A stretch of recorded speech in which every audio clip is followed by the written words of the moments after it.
ចាសូមជម្រាបសួរពុកម៉ែបងប្អូនសូមមកអានគម្ពីរត្រៃបិដកជូនពុកម៉ែបងប្អូនស្ដាប់ទ្រង់គង់នៅទៀបក្រុងសាវត្ថីមនាលភិក្ខុទាំងឡាយតថាគតនឹងសម្ដែងនៅហេតុដែលនាំឲ្យកើតទុក្ខផងនៅសេចក្តីរលត់នៃទុក្ខផងអ្នកទាំងឡាយចូលស្ដាប់ធម៌នេះចូលធ្វើទុកក្នុងចិត្តឲ្យប្រពៃចោះតថាគតនឹងសម្ដែងភិក្ខុទាំងនោះក៏ទទួលស្ដាប់ព្រះពុទ្ធដីកានៃព្រះមានព្រះភិក្ខព្រះករុណាព្រះអង្គព្រះមានព្រះភិក្ខទ្រង់ត្រាស់យ៉ាងនេះថាមនាលភិក្ខុទាំងឡាយចុះហេតុដែលនាំឲ្យកើតទុក្ខតើដូចម្ដេចចក្ខុវិញ្ញាណកើតឡើងព្រោះអាស្រ័យចក្ខុរូបការជួបជុំរបស់ទាំង3គឺចក្ខុមួយរូបមួយចក្ខុវិញ្ញាណមួយហៅថាផស្សៈវេទនាកើតឡើងព្រោះផស្សៈជាបច្ច័យតណ្ហាកើតឡើងព្រោះវេទនាជាបច្ច័យមនាលភិក្ខុទាំងឡាយនេះឯងហៅថាហេតុនាំឲ្យកើតទុក្ខព្រោះអាស្រ័យត្រចៀកនិងសំឡេងព្រោះអាស្រ័យច្រមុះនិងក្លិនព្រោះអាស្រ័យអណ្ដាតនិងរសព្រោះអាស្រ័យអណ្ដាតព្រោះអាស្រ័យកាយនិងផោពៈមโนវិញ្ញាណកើតឡើងបាន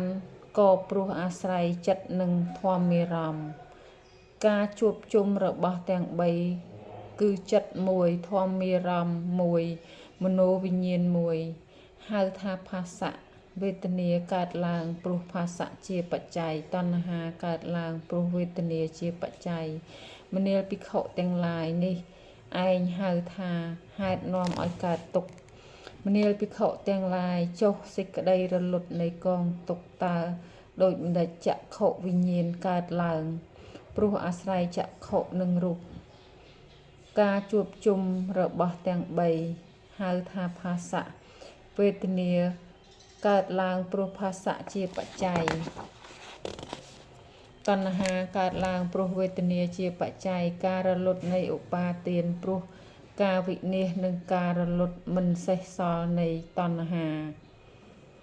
នោះឯងការរលត់នៃភពព្រោះការរលត់នៃឧបាទានការរលត់នៃជាតិព្រោះការរលត់នៃភពជរាមរណៈសេចក្តីសោកសេចក្តីសុខខ្សួលទុក្ខទោមនស្សនិងសេចក្តីចង្អៀតចង្អល់ក៏រមែងរលត់ព្រោះការរលត់នៃជាតិការរលត់នៃកងទុក្ខទាំងអស់នោះរមែងមានយ៉ាងនេះមនាលភិក្ខុទាំងឡាយវេនេះឯងហៅថាសេចក្តីរលត់នៃទុក្ខព្រោះអាស្រ័យត្រចៀកនិងសំឡេងព្រោះអាស្រ័យច្រមុះនិងក្លិនព្រោះអាស្រ័យអណ្ដាតនិងរសព្រោះអាស្រ័យកាយនិងផោពៈមโนវិញ្ញាណកើតឡើងព្រោះអាស្រ័យចិត្តនិងធម្មមារម្មណ៍ការជួបជុំរបស់ទាំង3ហៅថាផស្សៈវេទនាកើតឡើងព្រោះផស្សៈជាបច្ច័យតណ្ហាកើតឡើងព្រោះវេទនាជាបច្ច័យការរលត់នៃឧបាទានព្រោះការវិនាសនិងការរលត់មិនសេសសល់នៃតណ្ហានេះឯងការរលត់នៃភពព្រោះការរលត់នៃឧបាទានការរលត់នៃជាតិព្រោះការរលត់នៃភពជរាមរណៈសេចក្តីសោកសេចក្តីខ្សឹបខ្សួលទុក្ខទោមនស្សនិងសេចក្តីចង្អៀតចង្អល់រមែងរលត់ព្រោះការរលត់នៃជាតិការរលត់នៃកងទុក្ខទាំងអស់នោះរមែងមានយ៉ាងនេះមនាលភិក្ខុទាំងឡាយនេះហៅថាសេចក្តីរលត់នៃទុក្ខចប់សូត្រទី3អរគុណជម្រាបលាពុកម៉ែបងប្អូន